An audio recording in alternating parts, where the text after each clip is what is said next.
Attention Outlook। Pauri.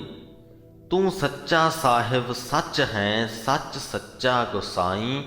तुदनों सब ध्याई दी, सब लगै तेरी पाई। हे प्रभु, तू सदा थिर रहन वाला मालिक है। तू सच्चा साहिब सच है, सदा कायम रहन वाला है। सच सच्चा गोसाई, इस पृथ्वी दा सच्चा साई तू है। तुदनों सब ध्याई दी, सारी सृष्टि तेरा ध्यान धरदी है। सब लग्गा तेरी पाई, सब जी तेरे चरनां दे विच जुड़े हुए हन, तेरे अगे सिर निभाउंदे हन।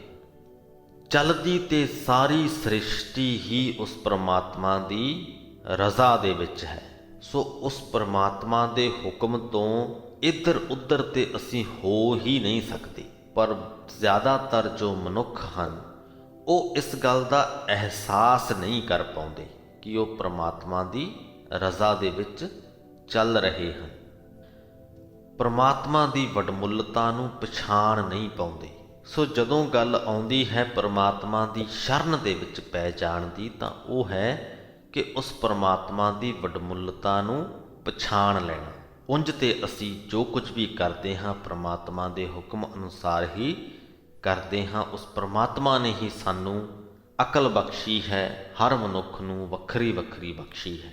उहदे अनुसार ही असी अपने जीवन नूं बतीत करते हाँ, उहदी रज़ा दे विच ही रहिंदे हाँ। पर जद तक परमात्मा की मेहर ना होए, उहदी रज़ा नूं असी पछाण नहीं पाउंदे। ਅਸੀਂ ਇਸ ਗੱਲ ਦਾ ਅਹਿਸਾਸ ਨਹੀਂ ਕਰ ਪਾਉਂਦੇ ਕਿ ਅਸੀਂ ਪਰਮਾਤਮਾ ਦੀ ਰਜ਼ਾ ਦੇ ਵਿੱਚ ਚੱਲਦੇ ਪਏ ਹਾਂ। ਇਸੇ ਲਈ ਅਸੀਂ ਦੁਖੀ ਹੁੰਦੇ ਰਹਿੰਦੇ ਹਾਂ, ਕਿਉਂਕਿ ਅਸੀਂ ਆਪਣੇ ਜੀਵਨ ਦਾ ਕਰਤਾ ਧਰਤਾ ਖੁਦ ਨੂੰ ਮੰਨਦੇ ਹਾਂ। ਜੇ ਪਰਮਾਤਮਾ 'ਤੇ ਛੱਡ ਦਈਏ, ਪਰਮਾਤਮਾ ਦੀ ਰਜ਼ਾ ਨੂੰ ਕਬੂਲ ਕਰ ਲਈਏ, ਤਾਂ ਦੁੱਖ ਖਤਮ ਹੋ ਜਾਂਦੇ ਹਨ। ਅੱਗੇ ਚੱਲਦੇ ਹਾਂ। ਤੇਰੀ ਸਿਫਤ ਸਵਾਲਿਓ ਸਰੂਪ ਹੈ, ਜਿਨ ਕੀਤੀ तिस पार लंघाई। कि हे परमात्मा, तेरी सिफत सलाह करनी एक सोहनी सुंदर कार है, सोहना कारज है। जिन्हां मनुखा ने यह कारज किया है, वो संसार समुंदर तो पार लंघ जाते हैं। गुरमुखा नो फल पाई दा, सच नाम समाई। जो जीव गुरमुख हो जाते हैं, सतगुरु के सन्मुख रहिंदे हैं, ਉਹ ਫਲ ਹਾਸਲ ਕਰ ਲੈਂਦੇ ਹਨ। ਤੇ ਫਲ ਦੀ ਗੱਲ ਆਪਾਂ ਪਿਛਲੀ ਵੀਡੀਓ ਦੇ ਵਿੱਚ ਕੀਤੀ ਹੈ। ਉਹਨਾਂ ਦੀ ਘਾਲ ਸਫਲ ਹੋ ਜਾਂਦੀ ਹੈ। ਸੱਚ ਨਾਮ ਸਮਾਈ, ਤੇਰੇ ਸੱਚੇ ਨਾਮ ਦੇ ਵਿੱਚ ਉਹ ਲੀਨ ਹੋ ਜਾਂਦੇ ਹਨ। ਵੱਡੇ ਮੇਰੇ ਸਾਹਿਬਾ, ਵੱਡੀ ਤੇਰੀ ਵਡਿਆਈ। हे ਮੇਰੇ ਮਾਲਕ ਪ੍ਰਭੂ, ਜਿਹੋ ਜਿਹਾ ਵੱਡਾ ਤੂੰ ਆਪ ਹੈ। ਸ਼ਲੋਕ ਮਹਿਲਾ ਚੌਥਾ। बिन नावै होर सलाहना, सब बोलन फिक्का स्वाद। हरि दे नाम तो बिना किसी होर दी वडियाई करनी, ये बोलन दा सारा उद्यम बेस्वादा काम है। दुनियावी वस्तुआं, दुनियावी जीवां दी वडियाई दे विचों असली आनंद प्राप्त नहीं हुंदा, जिहड़ा आनंद परमात्मा दी वडियाई दे विचों हासिल हुंदा है। ਇਹਦਾ ਇੱਕ ਵੱਡਾ ਕਾਰਨ ਇਹ ਵੀ ਹੈ ਕਿ ਉਹ ਪਰਮਾਤਮਾ ਸੰਪੂਰਨ ਹੈ, ਉਹਦੇ ਵਿੱਚ ਕੋਈ ਕਮੀ ਨਹੀਂ। ਦੁਨਿਆਵੀ ਵਸਤੂਆਂ ਜਾਂ ਜੀਵਾਂ ਦੇ ਵਿੱਚ ਬਹੁਤ ਸਾਰੀਆਂ ਕਮੀਆਂ ਹੁੰਦੀਆਂ ਹਨ। ਤੇ ਦੂਸਰਾ ਵੱਡਾ ਕਾਰਨ ਇਹ ਹੈ ਕਿ ਦੁਨਿਆਵੀ ਵਸਤੂਆਂ ਵੀ ਅਤੇ ਦੁਨਿਆਵੀ ਜੀਵ ਵੀ ਨਾਸਵੰਤ ਹਨ।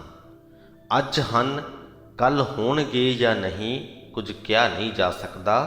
ਪਰ ਪਰਮਾਤਮਾ ਤੇ ਸਦਾ ਹੀ ਕਾਇਮ ਹੈ। ਇਹੀ ਕਾਰਨ ਹੈ ਕਿ ਪ੍ਰਮਾਤਮਾ ਦੇ ਨਾਮ ਦੀ ਜਦੋਂ ਅਸੀਂ ਸਲਾਹਿਤਾ ਕਰਦੇ ਹਾਂ, ਸਿਫਤ ਸਲਾਹ ਕਰਦੇ ਹਾਂ, ਤਾਂ ਉਹਦੇ ਵਿੱਚੋਂ ਮਿਲਣ ਵਾਲਾ ਆਨੰਦ ਸਥਾਈ ਹੈ।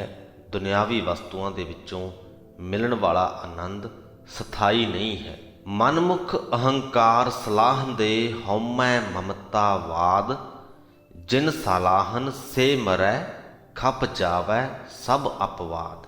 ਜੋ ਮਨਮੁਖ ਹਨ, ਗੁਰੂ ਦੇ ਲੜ ਨਹੀਂ ਲੱਗੇ ਹੋਏ, ਜਿਨ੍ਹਾਂ ਦਾ ਮੁੱਖ ਦੁਨਿਆਵੀ ਵਸਤਾਂ ਵੱਲ ਹੈ, ਦੁਨਿਆਵੀ ਜੀਵਾਂ ਵੱਲ ਹੈ, ਗੁਰੂ ਵੱਲ ਨਹੀਂ ਹੈ, ਗੁਰਮੁਖ ਨਹੀਂ ਹਨ। ਉਹ ਹੰਕਾਰ ਨੂੰ ਸਲਾਹੁੰਦੇ ਹਨ, ਹੰਕਾਰ ਨੂੰ ਚੰਗਾ ਸਮਝਦੇ ਹਨ। ਉਹ ਜੀਵਨ ਦੇ ਵਿੱਚ ਜੇਕਰ ਕੁਝ ਹਾਸਲ ਕਰਦੇ ਹਨ ਤਾਂ ਉਹਦੀ ਫੜ ਮਾਰਨ ਨੂੰ ਇੱਕ ਫਖਰ ਸਮਝਦੇ ਹਨ। ਦੂਜੀ ਗੱਲ, ਹਉਮੈ ਮਮਤਾਵਾਦ। ਉਹਨਾਂ ਦੇ ਜੀਵਨ ਦਾ ਸਾਰਾ ਹੀ ਝਗੜਾ ਹਉਮੈ ਅਤੇ ਮਮਤਾ ਦੀਆਂ ਗੱਲਾਂ ਦੇ ਵਿੱਚ ਲੱਗਾ ਰਹਿੰਦਾ ਹੈ, ਚੱਲਦਾ ਰਹਿੰਦਾ ਹੈ।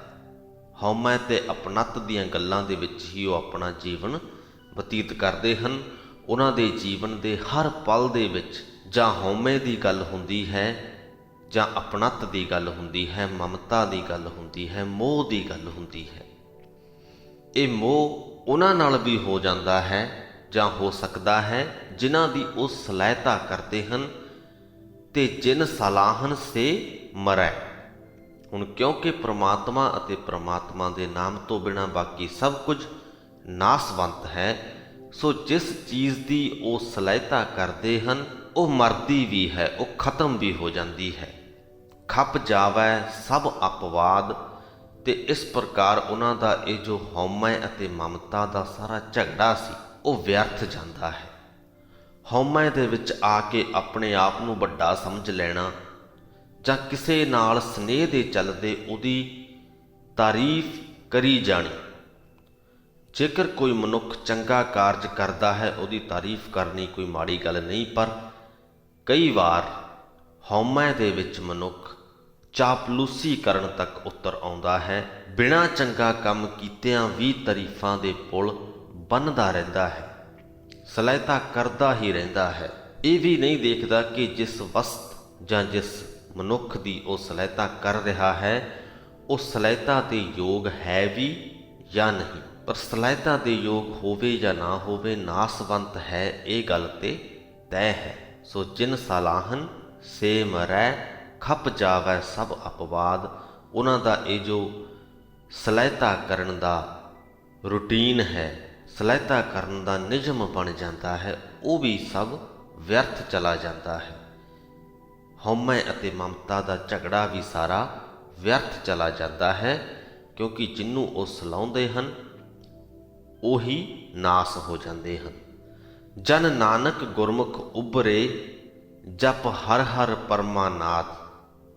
ਹੇ ਨਾਨਕ, ਸਤਿਗੁਰੂ ਦੇ ਸਨਮੁਖ ਰਹਿਣ ਵਾਲੇ ਮਨੁੱਖ ਜੋ ਗੁਰਮੁਖ ਮਨੁੱਖ ਹਨ, ਉਹ ਪੂਰਨ ਆਨੰਦ ਸਰੂਪ ਪ੍ਰਭੂ ਦਾ ਸਿਮਰਨ ਕਰਕੇ ਦੂਜੇ ਮਨੁੱਖਾਂ ਦੀ ਉਸਤਤ ਨਿੰਦਾ ਦੇ ਚਸਕੇ ਤੋਂ ਬਚ ਨਿਕਲਦੇ ਹਨ।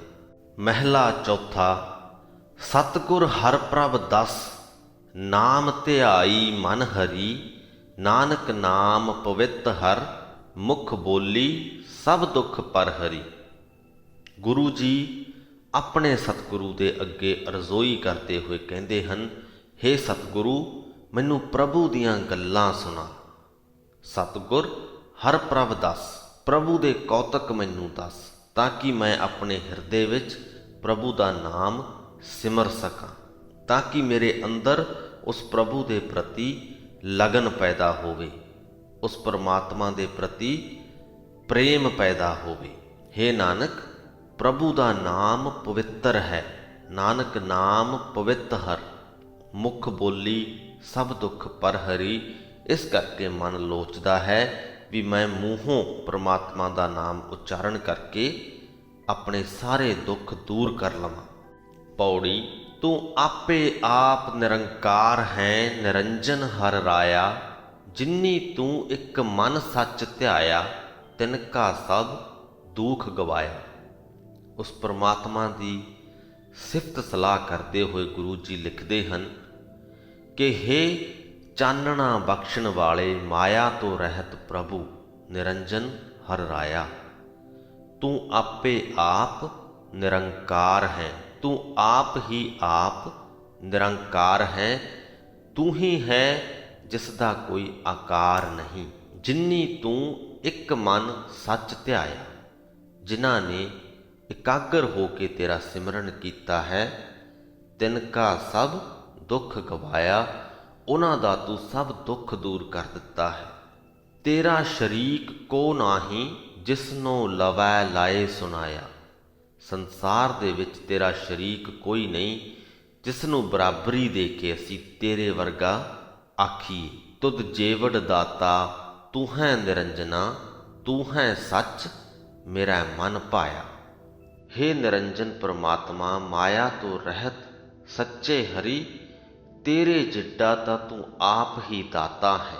तू ही मेरे मन विच प्यारा लगदा है। तेरे तो वड्डा दाता ते कोई नहीं इस जगत दे विच, इस सृष्टि दे विच। सच्चे मेरे साहिबा सच्चे सच नाया। हे मेरे सच्चे साहिब, तेरा नाम तेरी वडियाई भी सदा कायम रहन वाली है। श्लोक महला चौथा। मन अंतर हौमै रोग है, भरम भूले मनमुख दुर्जना। नानक रोग गवाए मिल सतगुर साधु सज्जन। जिन्हां दे मन विच हौमै दा रोग है, मन अंतर हौमै रोग है, भरम भूले मनमुख दुर्जना। ओ मन दे मुरीद विकारी बंदे भरम दे विच भुले होए हन, जीवन दे असली रस्ते तो भटके होए हन। हे नानक, हौमै दा ਇਹ ਰੋਗ सतगुरु ਨੂੰ मिल के ते सत संग दे विच रह के दूर कर। नानक रोग गवाए मिल सतगुर साधु सज्जणा। महला चौथा। मन तन रत्ता रंग स्यो, गुरमुख हर गुण तास। जन नानक हर शरणागति, हर मेले गुर शाबाश। गुरमुख मनुख दा मन ते शरीर गुणां दे खजाने परमात्मा दे प्रेम रंग विच रंगिया रहिंदा है। मन तन रत्ता रंग स्यो, गुरमुख हर गुण तास। जन नानक हर शरणागति, हर मेले गुर शाबाश। हे नानक, जिस जन नूं सतगुरु दी थापना मिलदी है, सतगुरु वल्लों शाबाश मिलती है, उस मनुख नूं परमात्मा खुद अपनी शरण दे विच मिला लैंदा है। हर शरणागति हर मेले, परमात्मा दी शरण दे विच परमात्मा आप मेल लैंदा है। पौड़ी। तू करता पुरख अगम है, किस नाल तू वड़ीऐ। तुद जेवड़ होए सो आखीऐ, तुद जेहा तू है पढ़िए।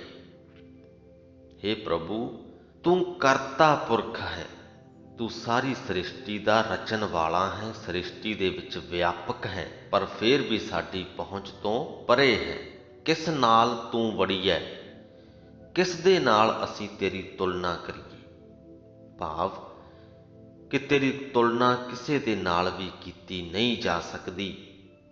तुद जेवड़ होए सो आखी है, जेकर कोई तेरे जिड्डा वड्डा होए तां असीं कहीए तुद जेहा तू है पढ़िया, पर तेरे वर्गा ते तू ही है। तैनू ही आख सकते हाँ तेरे जिड्डा वड्डा ते तेरे वर्गा। तू घट घट एक वरतदा गुरमुख परगड़ी।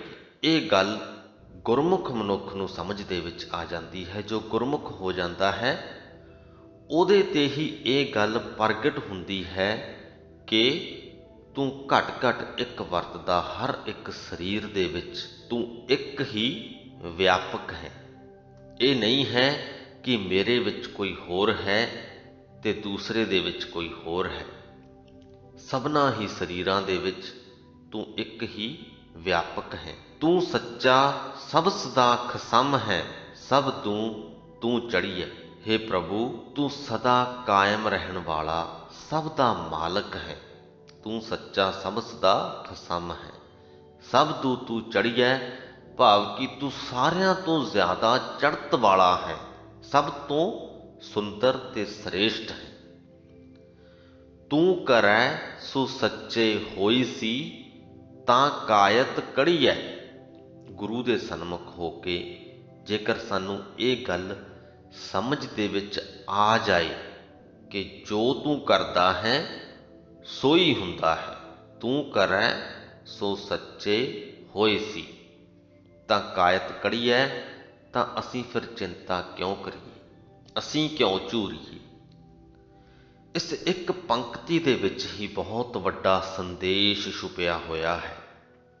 मनुख एक अजिही प्रजाति है, अजिहा जीव है ਜੋ ਚਿੰਤਾਵਾਂ ਦੇ ਵਿੱਚ ਘਿਰਿਆ ਰਹਿੰਦਾ ਹੈ। ਕਦੇ ਕੋਈ ਚਿੰਤਾ, ਕਦੇ ਕੋਈ ਫਿਕਰ, ਕਦੇ ਕੋਈ ਸੰਸਾ। ਇਹਦਾ ਮਨ ਕਦੇ ਵੀ ਅਡੋਲ ਨਹੀਂ ਰਹਿੰਦਾ। ਮਨ ਦੇ ਵਿੱਚ ਹਰ ਵਕਤ ਹੀ ਚਿੰਤਾਵਾਂ ਘਿਰੀਆਂ ਰਹਿੰਦੀਆਂ ਨੇ। ਕਾਰਨ ਕਿ ਇਹ ਆਪਣੇ ਆਪ ਨੂੰ ਬਹੁਤ ਵੱਡਾ ਸਮਝਦਾ ਹੈ। ਇਹਨੂੰ ਲੱਗਦਾ ਹੈ ਕਿ ਆਪਣੇ ਜੀਵਨ ਨੂੰ ਇਹ ਆਪ ਨਿਯੰਤਰਿਤ ਕਰ ਰਿਹਾ ਹੈ। ਪਰ ਜੇ ਸਾਡੇ ਹਿਰਦੇ ਦੇ ਵਿੱਚ ਇਹ ਗੱਲ ਪੱਕੀ ਹੋ ਜਾਏ ਕਿ ਜੋ ਕਰਦਾ ਹੈ ਪ੍ਰਮਾਤਮਾ ਤੂੰ ਹੀ ਕਰਦਾ ਹੈ, ਕੁਝ ਕਰਨ ਦੇ ਲਈ ਮੈਨੂੰ ਪ੍ਰੇਰਿਤ ਵੀ ਤੂੰ ਹੀ ਕਰਦਾ ਹੈ, ਕੁਝ ਨਾ ਕਰਨ ਦੇ ਲਈ ਵੀ ਤੂੰ ਹੀ ਪ੍ਰੇਰਿਤ ਕਰਦਾ ਹੈ, ਤਾਂ ਚਿੰਤਾਵਾਂ ਮੁੱਕ ਜਾਂਦੀਆਂ ਨੇ, ਚਿੰਤਾ ਖਤਮ ਹੋ ਜਾਂਦੀ ਹੈ, ਅਸੀਂ ਨਿਸ਼ਚਿੰਤ ਹੋ ਜਾਂਦੇ ਹਾਂ। ਸ਼ਲੋਕ ਮਹਿਲਾ ਚੌਥਾ। ਮੈਂ ਮਨ ਤਨ ਪ੍ਰੇਮ ਪਿਰਮ ਕਾ, ਅਠੇ ਪਹਿਰ ਲਗਨ, ਜਨ ਨਾਨਕ ਕਿਰਪਾ ਧਾਰ, ਪ੍ਰਭ ਸਤਿਗੁਰ ਸੁਖ ਵਸਨ। ਗੁਰੂ ਜੀ ਕਹਿੰਦੇ ਕਿ ਮੇਰਾ ਮਨ ਲੋਚਦਾ ਹੈ ਕਿ ਅਠੇ ਪਹਿਰ ਲੱਗ ਜਾਣ, ਭਾਵ ਕਿ ਅਠੇ ਪਹਿਰ ਵੀ ਗੁਜ਼ਰ ਜਾਣ, ਪਰ ਮੇਰੇ ਹਿਰਦੇ ਤੇ ਸਰੀਰ ਦੇ ਵਿੱਚ ਪਿਆਰੇ ਦਾ ਪਿਆਰ ਲੱਗਾ ਰਹੇ, ਕਦੇ ਵੀ ਨਾ ਮੁੱਕੇ। ਮੇਰੇ ਜੀਵਨ ਦਾ ਇੱਕ ਪਲ ਵੀ ਅਜਿਹਾ ਨਾ ਹੋਵੇ ਜਦੋਂ ਮੈਂ ਪ੍ਰਮਾਤਮਾ ਦੇ ਪ੍ਰੇਮ ਦੇ ਵਿੱਚ ਗੁੰਨਿਆ ਹੋਇਆ ਨਾ ਹੋਵਾਂ। ਜਨ ਨਾਨਕ ਕਿਰਪਾ ਧਾਰ, ਪ੍ਰਭ ਸਤਿਗੁਰ ਸੁਖ ਵਸਨ। ਹੇ ਨਾਨਕ, ਜਿਨ੍ਹਾਂ ਮਨੁੱਖਾਂ ਤੇ ਹਰੀ ਇਹੋ ਜਿਹੀ ਕਿਰਪਾ ਕਰਦਾ ਹੈ। ਕਿਹੜੀ ਕਿਰਪਾ? ਕਿ ਜਿਹੜੇ ਮਨੁੱਖ ਅਠੇ ਪਹਿਰ ਹੀ, ਹਰ ਪਲ ਹੀ ਉਸ ਪ੍ਰਮਾਤਮਾ ਦੇ ਪ੍ਰੇਮ ਦੇ ਵਿੱਚ ਗੁੰਨੇ ਰਹਿੰਦੇ ਹਨ। ਜਿਨ੍ਹਾਂ ਤੇ ਵੀ ਪ੍ਰਮਾਤਮਾ ਇਹੋ ਜਿਹੀ ਕਿਰਪਾ ਕਰਦਾ ਹੈ, ਉਹ ਸਤਿਗੁਰੂ ਦੇ ਬਖਸ਼ੇ ਸੁੱਖ ਦੇ ਵਿੱਚ ਸਦਾ ਵਸਦੇ ਹਨ, ਸਦਾ ਹੀ ਸੁਖੀ, ਸਦਾ ਹੀ ਅਡੋਲ ਰਹਿੰਦੇ ਹਨ। ਮਹਿਲਾ ਚੌਥਾ। ਜਿਨ ਅੰਦਰ ਪ੍ਰੀਤ ਪਿਰਮ ਕੀ, ਜਿਉ ਬੋਲਣ ਤਿਵੈ ਸੁਹਨ। ਜਿਨ੍ਹਾਂ ਦੇ ਅੰਦਰ ਪ੍ਰਭੂ ਦਾ ਪਿਆਰ ਹੈ, ਉਹ ਜਿਵੇਂ ਬੋਲਦੇ ਹਨ ਤਿਵੇਂ ਹੀ ਸੋਭਦੇ ਹਨ। ਜੋ ਬੋਲਦੇ ਹਨ ਉਹ ਚੰਗਾ ਹੀ ਚੰਗਾ ਲੱਗਦਾ ਹੈ। ਉਹਨਾਂ ਦੇ ਮੁਖ ਤੋਂ ਕਦੇ ਕੁਝ ਮੰਦਾ ਨਿਕਲਦਾ ਹੀ ਨਹੀਂ। ਬੜਾ ਮਿੱਠਾ ਬੋਲਦੇ ਹਨ। ਬੜਾ ਹੀ ਅਚਰਜ ਇਹ ਕੌਤਕ ਹੈ। ਜੀਵ ਦੇ ਅੰਦਰ ਪ੍ਰਮਾਤਮਾ ਨੇ ਵੱਖ-ਵੱਖ ਤਰ੍ਹਾਂ ਦੇ ਅਹਿਸਾਸ ਭਰੇ ਹਨ। ਉਹਨਾਂ ਦੇ ਵਿੱਚ ਹਾਂ ਪੱਕੀ ਅਹਿਸਾਸ ਜਿਵੇਂ ਪਿਆਰ, ਮਿੱਠਾ ਬੋਲਣਾ, ਮਿਠਾਸ, ਚੰਗਾ ਸੁਭਾਅ, ਇਹ ਵੀ ਹਨ, ਤੇ ਨਾ ਪੱਖੀ ਅਹਿਸਾਸ ਜਿਵੇਂ ਕਿ ਗੁੱਸਾ, ਨਫ਼ਰਤ ਆਦਿਕ ਵੀ ਹਨ। ਇਹ ਸਾਰੇ ਅਹਿਸਾਸ ਜੀਵ ਦੀ ਬਣਤਰ ਦਾ ਮੁੱਢਲਾ ਢਾਂਚਾ ਹਨ। ਪਰ ਅਜਿਹੇ ਵਿੱਚ ਕੋਈ ਮਨੁੱਖ ਅਜਿਹਾ ਵੀ ਪੈਦਾ ਹੋ ਜਾਂਦਾ ਹੈ ਜੋ ਸਦਾ ਹੀ ਮਿੱਠਾ ਬੋਲਦਾ ਹੈ, ਜਿਹਦੇ ਵਿੱਚ ਨਾ ਪੱਖੀ ਅਹਿਸਾਸ ਸਾਨੂੰ ਲੱਭਣ ਤੇ ਵੀ ਲੱਭਦੇ ਨਹੀਂ। ਤਾਂ ਇਹ ਤੇ ਕੌਤਕ ਹੀ ਹੋਇਆ ਨਾ। ਇਹੀ ਅਚਰਜ ਕੌਤਕ ਹੈ। ਜਿਨ੍ਹਾਂ ਤੇ ਪ੍ਰਮਾਤਮਾ ਮਿਹਰ ਕਰੇ, ਉਹਨਾਂ ਦੇ ਅੰਦਰ ਪ੍ਰਮਾਤਮਾ ਦਾ ਪ੍ਰੇਮ ਲੱਗ ਜਾਂਦਾ ਹੈ। ਫਿਰ ਉਹ ਜਿਵੇਂ ਬੋਲਦੇ ਹਨ ਤਿਵੇਂ ਸੋਭਦੇ ਹਨ, ਭਾਵ ਕਿ ਸਦਾ ਹੀ ਮਿੱਠਾ ਬੋਲਦੇ ਹਨ, ਚੰਗਾ ਬੋਲਦੇ ਹਨ। ਪਰ ਇਸ ਭੇਤ ਦੀ ਸਮਝ ਜੀਵ ਨੂੰ ਨਹੀਂ ਆ ਸਕਦੀ। ਅਸੀਂ ਚਾਹ ਕੇ ਵੀ ਇਹ ਗੱਲ ਨਿਰਧਾਰਤ ਨਹੀਂ ਕਰ ਸਕਦੇ ਕਿ ਕਿਵੇਂ ਇਹ ਮਨੁੱਖ ਸਦਾ ਹੀ ਮਿੱਠਾ ਬੋਲਦਾ ਹੈ, ਜਾਂ ਅਸੀਂ ਚਾਹ ਕੇ ਵੀ ਉਹ ਰੁਤਬਾ ਹਾਸਲ ਨਹੀਂ ਕਰ ਸਕਦੇ ਕਿ ਅਸੀਂ ਸਦਾ ਹੀ ਮਿੱਠਾ ਬੋਲੀਏ। ਜੇਕਰ ਪ੍ਰਮਾਤਮਾ ਦੀ ਸਾਡੇ ਤੇ ਮਿਹਰ ਹੋਵੇ, ਅਸੀਂ ਤਾਂ ਹੀ ਮਿੱਠਾ ਬੋਲ ਸਕਦੇ ਹਾਂ, ਤਾਂ ਹੀ ਉਸ ਮੁਕਾਮ ਨੂੰ ਹਾਸਲ ਕਰ ਸਕਦੇ ਹਾਂ। ਨਾਨਕ ਹਰ ਆਪੇ ਜਾਣਦਾ, ਜਿਨ ਲਾਈ ਪ੍ਰੀਤ ਪਿਰੰਨ। ਹੇ ਨਾਨਕ, ਇਸ ਭੇਤ ਨੂੰ ਉਹ ਪ੍ਰਮਾਤਮਾ ਹੀ ਜਾਣਦਾ ਹੈ ਜਿਸ ਨੇ ਉਸ ਮਨੁੱਖ ਦੇ ਅੰਦਰ ਆਪਣਾ ਪ੍ਰੇਮ ਲਗਾਇਆ ਹੈ। ਪੌੜੀ। ਤੂੰ ਕਰਤਾ ਆਪ ਅਭੁੱਲ ਹੈ, ਭੁੱਲਣ ਵਿੱਚ ਨਾਹੀਂ। ਪ੍ਰਮਾਤਮਾ ਦੇ ਪ੍ਰੇਮ ਦੇ ਵਿੱਚ ਗੁੰਨੇ ਹੋਏ ਗੁਰੂ ਜੀ ਇਹ ਪੰਕਤੀਆਂ ਲਿਖਦੇ ਹਨ। ਬੜੇ ਸਪਸ਼ਟ ਹੀ ਇਹ ਗੱਲ ਸਮਝ ਦੇ ਵਿੱਚ ਆਉਂਦੀ ਹੈ ਕਿ ਕਿੰਨਾ ਗੁਰੂ ਜੀ ਪ੍ਰਮਾਤਮਾ ਦੇ ਨੇੜੇ ਸਨ। ਇਹ ਪੰਕਤੀਆਂ ਇਹ ਦਰਸਾਉਂਦੀਆਂ ਹਨ। ਗੁਰੂ ਜੀ ਕਹਿੰਦੇ, ਤੂੰ ਕਰਤਾ ਆਪ ਅਭੁੱਲ ਹੈ। ਹੇ ਰਚਨਹਾਰ ਪ੍ਰਮਾਤਮਾ, ਤੂੰ ਅਭੁੱਲ ਹੈ, ਭੁੱਲਣ ਵਿੱਚ ਨਹੀਂ ਆਉਂਦਾ। ਮੈਂ ਚਾਹ ਕੇ ਵੀ ਤੈਨੂੰ ਭੁੱਲ ਨਹੀਂ ਸਕਦਾ। ਤੂੰ ਕਰੈ ਸੋ ਸੱਚੇ ਭਲਾ ਹੈ, ਗੁਰ ਸ਼ਬਦ ਬੁਝਾਹੀ। ਕਹਿੰਦੇ ਮੈਨੂੰ ਗੁਰੂ ਦੇ ਸ਼ਬਦਾਂ ਰਾਹੀਂ ਤੂੰ ਇਹ ਗੱਲ ਸਮਝਾ ਦਿੱਤੀ ਹੈ ਕਿ ਜੋ ਤੂੰ ਕਰਦਾ ਹੈ ਚੰਗਾ ਕਰਦਾ ਹੈ। ਤੂੰ ਕਰਨ ਕਾਰਨ ਸਮਰੱਥ ਹੈ, ਦੂਜਾ ਕੋ ਨਾਹੀਂ। ਤੂੰ ਸਭ ਕੁਝ ਕਰਨ ਦੇ ਵੀ ਅਤੇ ਜੀਵਾਂ ਦੇ ਪਾਸੋਂ ਸਭ ਕੁਝ ਕਰਵਾਉਣ ਦੇ ਵੀ ਸਮਰੱਥ ਹੈ। ਤੇਰੇ ਵਰਗਾ ਦੂਜਾ ਤੇਰਾ ਸ਼ਰੀਕ ਕੋਈ ਵੀ ਨਹੀਂ। ਤੂੰ ਸਾਹਿਬ ਅਗੰਮ ਦਇਆਲ ਹੈ, ਸਭ ਤੁਧ ਧਿਆਏ। ਤੂੰ ਦਇਆ ਕਰਨ ਵਾਲਾ ਮਾਲਕ ਹੈ, ਪਰ ਤੂੰ ਅਗੰਮ ਵੀ ਹੈ, ਤੇਰੇ ਤੱਕ ਪਹੁੰਚ ਨਹੀਂ ਹੋ ਸਕਦੀ। ਹਾਂ, ਇੰਨਾ ਜ਼ਰੂਰ ਹੈ ਕਿ ਸਾਰੇ ਹੀ ਜੀਵ ਤੈਨੂੰ ਸਿਮਰਦੇ ਹਨ, ਤੇਰਾ ਨਾਮ ਧਿਆਉਂਦੇ ਹਨ। ਉਹ ਗੱਲ ਵੱਖਰੀ ਹੈ ਕਿ ਕਈ ਮਨੁੱਖ ਇਸ ਗੱਲ ਨੂੰ ਸਮਝ ਪਾਉਂਦੇ ਹਨ ਕਿ ਉਹ ਪ੍ਰਮਾਤਮਾ ਦਾ ਨਾਮ ਧਿਆ ਰਹੇ ਹਨ, ਕਈ ਨਹੀਂ ਸਮਝਦੇ। ਜੋ ਸਮਝ ਜਾਂਦੇ ਹਨ ਉਹ ਚਿੰਤਾ ਝੋਰਿਆਂ ਤੋਂ ਮੁਕਤ ਹੋ ਜਾਂਦੇ ਹਨ। ਜੋ ਨਹੀਂ ਸਮਝਦੇ ਉਹ ਆਪਣੀ ਹਉਮੈ ਦੇ ਵਿੱਚ ਆ ਕੇ ਚਿੰਤਾ ਝੋਰਿਆਂ ਦੇ ਵਿੱਚ ਹੀ ਫਸੇ ਰਹਿੰਦੇ ਹਨ। ਸਭ ਜੀ ਤੇਰੇ, ਤੂੰ ਸਭ ਸਦਾ, ਤੂੰ ਸਭ ਛਡਾਏ। ਇਹ ਪ੍ਰਮਾਤਮਾ, ਸਾਰੇ ਹੀ ਜੀਵ ਤੇਰੇ ਰਚੇ ਹੋਏ ਹਨ। ਤੂੰ ਸਭਨਾਂ ਦਾ ਮਾਲਕ ਹੈ। ਤੂੰ ਹੀ ਸਾਰਿਆਂ ਨੂੰ ਦੁੱਖਾਂ ਤੇ ਝੋਰਿਆਂ ਤੋਂ ਛਡਾਉਂਦਾ ਹੈ। ਸੋ ਇਸ ਦੇ ਨਾਲ ਹੀ ਸ੍ਰੀ ਗੁਰੂ ਗ੍ਰੰਥ ਸਾਹਿਬ ਜੀ ਦੇ 301ਵੇਂ ਅੰਗ ਦੀ ਬਾਣੀ ਦੀ ਵਿਆਖਿਆ ਦੀ ਸਮਾਪਤੀ ਹੁੰਦੀ ਹੈ ਜੀ। ਅੱਜ ਦੀ ਬਾਣੀ ਦੇ ਵਿੱਚੋਂ ਸਾਨੂੰ ਸ੍ਰੀ ਗੁਰੂ ਰਾਮਦਾਸ ਜੀ ਦਾ ਉਸ ਪ੍ਰਮਾਤਮਾ ਦੇ ਪ੍ਰਤੀ ਪ੍ਰੇਮ ਨਜ਼ਰ ਆਇਆ ਹੈ। ਇੱਕ ਗੱਲ ਸਪਸ਼ਟ ਤੌਰ 'ਤੇ ਸਾਡੇ ਸਾਹਮਣੇ ਆਈ ਹੈ ਕਿ ਉਹ ਗੁਰੂ ਜੀ ਉਸ ਪ੍ਰਮਾਤਮਾ ਦੇ ਕਿੰਨੇ ਨਜ਼ਦੀਕ ਸਨ। ਗੁਰੂ ਜੀ ਪ੍ਰਮਾਤਮਾ ਨੂੰ ਕਿੰਨਾ ਪ੍ਰੇਮ ਕਰਦੇ ਸਨ। ਬਾਣੀ ਨੂੰ ਪੜ੍ਹਦੇ ਹੀ ਸਾਡੇ ਸਾਹਮਣੇ ਉਹਨਾਂ ਦੇ ਰਿਸ਼ਤੇ ਦੀ ਤਸਵੀਰ ਵਹਿ ਜਾਂਦੀ ਹੈ, ਤਸਵੀਰ ਖਿੱਚੀ ਜਾਂਦੀ ਹੈ। ਉਸ ਪ੍ਰਮਾਤਮਾ ਦੀ ਵਡਿਆਈ ਕਰਦੇ ਹੋਏ ਗੁਰੂ ਜੀ ਕਹਿੰਦੇ ਹਨ ਕਿ ਤੇਰੇ ਵਰਗਾ ਦੂਜਾ ਹੋਰ ਕੋਈ ਵੀ ਨਹੀਂ। ਅਸੀਂ ਚਾਹ ਕੇ ਵੀ ਕਿਸੇ ਦੂਜੇ ਨੂੰ ਤੇਰੇ ਬਰਾਬਰ ਦਾ ਦਰਜਾ ਨਹੀਂ ਦੇ ਸਕਦੇ। ਅਸੀਂ ਚਾਹ ਕੇ ਵੀ ਤੈਨੂੰ ਭੁੱਲ ਵੀ ਨਹੀਂ ਸਕਦੇ। ਸਾਰੀ ਲੋਕਾਈ ਤੇਰੀ ਰਜ਼ਾ ਦੇ ਵਿੱਚ ਚੱਲ ਰਹੀ ਹੈ। ਸਾਰੇ ਜੀ ਤੇਰੇ ਹਨ, ਤੂੰ ਸਭਨਾਂ ਦਾ ਮਾਲਕ ਹੈ। ਆਓ ਉਸ ਪ੍ਰਮਾਤਮਾ ਦੇ ਅੱਗੇ ਅਰਦਾਸ ਕਰੀਏ, ਅਰਜ਼ੋਈ ਕਰੀਏ ਕਿ ਹੇ ਪ੍ਰਮਾਤਮਾ, ਸਾਡੇ 'ਤੇ ਵੀ ਕਿਰਪਾ ਕਰ। ਇਹ ਕਿਰਪਾ ਜੋ ਕੀਤੀ ਹੋਈ ਹੈ ਇਹ ਇਸੇ ਪ੍ਰਕਾਰ ਬਰਕਰਾਰ ਰੱਖ। ਅਸੀਂ ਵੀ ਤੇਰੇ ਨਾਲ ਆਪਣੀ ਸਾਂਝ ਦਿਨ ਬ ਦਿਨ ਗੂੜੀ ਕਰਦੇ ਜਾਈਏ, ਤੇਰੇ ਨਾਲ ਇੱਕ-ਮਿੱਕ ਹੋ ਜਾਈਏ। ਇਸੇ ਅਰਦਾਸ ਬੇਨਤੀ ਦੇ ਨਾਲ ਹੀ ਅੱਜ ਦੀ ਵੀਡੀਓ ਦੀ ਸਮਾਪਤੀ ਕਰਦੇ ਹਾਂ ਜੀ। ਬੁਲਾਓ ਫਤਿਹ। ਵਾਹਿਗੁਰੂ ਜੀ ਕਾ ਖਾਲਸਾ, ਵਾਹਿਗੁਰੂ ਜੀ ਕੀ ਫਤਿਹ।